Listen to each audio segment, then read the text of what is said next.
En México la impunidad sigue imperando, 94.8% de los delitos denunciados no son castigados y una de 4 detenciones es calificada como ilegal en el país. Baja California Sur, Chihuahua, Oaxaca, Tabasco y Colima encabezan la lista, advierte México Evalúa en su estudio presentado ayer, Hallazgos 2020, seguimiento y evaluación del sistema de justicia penal en México. Le agradezco mucho a Edna Jaime, directora de México Evalúa, que nos acompaña esta mañana en el programa para hablar de este estudio. ¿Cómo estás, Edna? Gusto saludarte. Estoy muy bien, Pascal. También muy agradecida contigo que des un espacio para hablar de este estudio. Déjame decirte que es la edición número 8.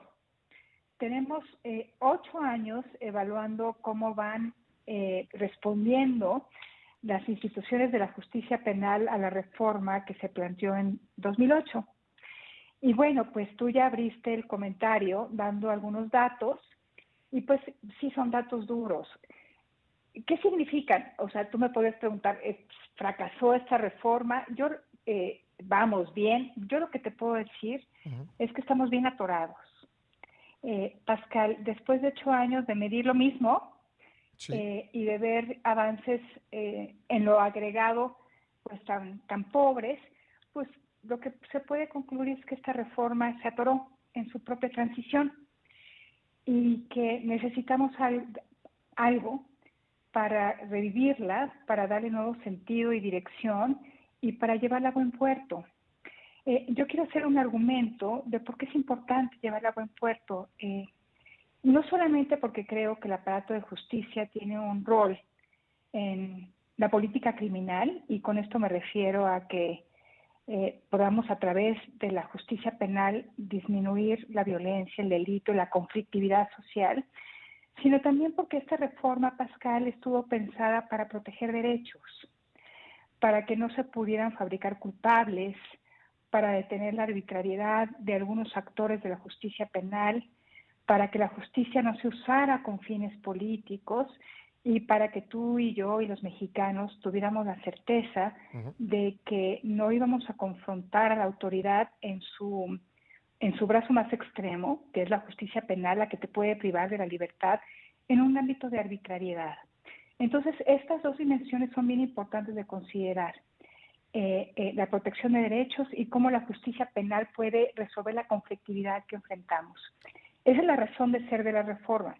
Ahora, la reforma, por los distintos indicadores que se presentan en nuestro estudio Hallazgos 2020, que es la 8ª edición, pues sí nos muestra que no estamos en el lugar que aspiramos, al que nos Podríamos imaginamos decir cuando que no es muy distinta del sistema que había antes de la aprobación y entrada en vigor de la reforma. Mira, Pascal, lo que teníamos antes era muy inaceptable, porque pues se practicaba la tortura de manera sistemática, porque se violaban también sistemáticamente los derechos humanos, porque no había control sobre el ejercicio de la persecución criminal. No puedo afirmar de ninguna manera que esto ha terminado, pero sí creo que hemos avanzado. Todavía las detenciones se presentan irregularidades en la detención, todavía se violan derechos, pero sí creo que estamos construyendo el andamiaje, tanto institucional como cultural, para que esto se transforme. Estamos a la mitad del camino. O sea, todavía no tenemos logros de los que podamos sentirnos muy orgullosos y decir que Sí. este tránsito concluyó. Estamos bien atorados. Considerando que lleva 5 años, entró en vigor el 18 de junio de 2016, considerando que Sí, tiene 5 años completamente implementada, eh, ¿tú crees que le falta tiempo? ¿Es una cuestión de tiempo o va por un rumbo equivocado para lograr los objetivos que se propuso? es súper buena pregunta. Eh, Ayer tuvimos a un experto en nuestra presentación, Alberto Binder, que ha estado involucrado por muchos años en reformas a la justicia en América Latina. Y el mensaje más importante es: no se desesperen. Estas son reformas que implican generaciones. Hay que construir capacidades donde no existía. Pues es que hay que construir una policía que funcione, fiscalías que hagan investigación criminal efectiva, peritos que puedan aportar pruebas científicas a la investigación. No teníamos nada de eso, Pascal. Yo creo que era la justicia penal de lo más rezagado en pues nuestro marco, no solamente normativo, sino también operativo. Entonces venimos de algo muy malo.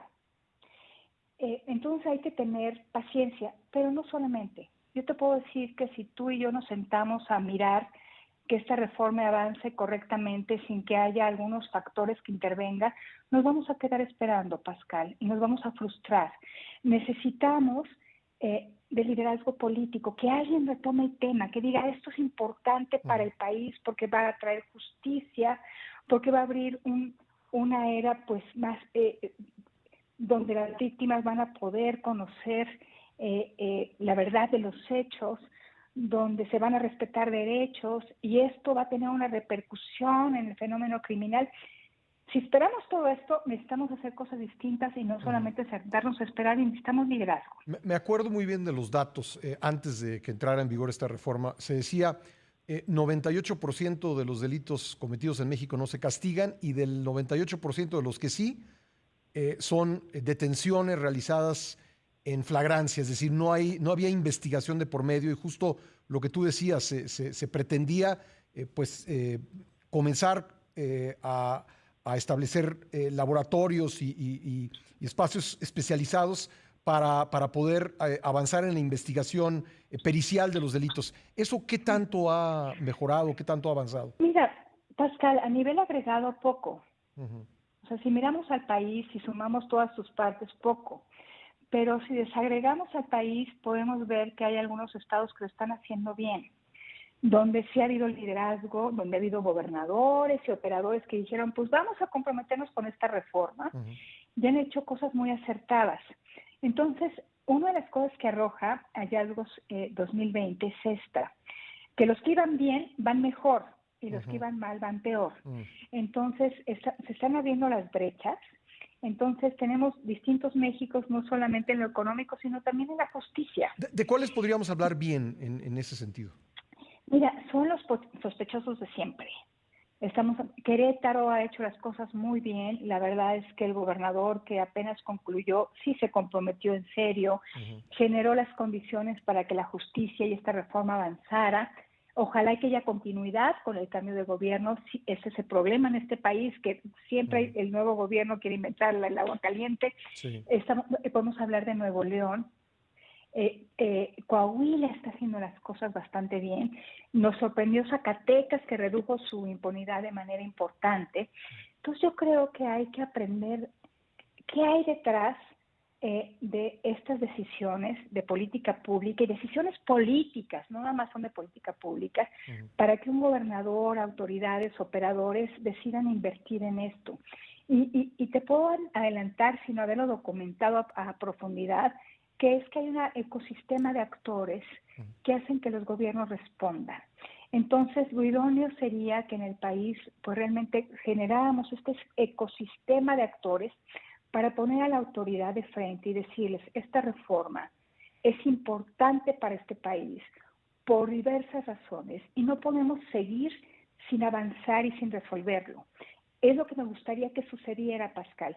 Sería muy triste que volviéramos a mirar a otro lado, que dijéramos, esta fue una reforma fallida, porque el pasado no es opción. Veníamos de un mundo donde se practicaba la tortura, donde no había reglas para la persecución criminal y para el uso político de la justicia. Esa no es opción, pero tampoco quedarnos como estamos, ¿no? Entre el agua caliente y el agua fría, donde seguimos teniendo impunidad, donde tenemos violación de derechos. Entonces, sí necesitamos que esta agenda cobre relevancia y que quienes toman decisiones por nosotros asuman que esto es importantísimo. Porque implica derechos, implica muchas cosas. Edna, te agradezco mucho que hayas estado con nosotros. ¿Dónde podemos encontrar el estudio completo, si eres tan amable?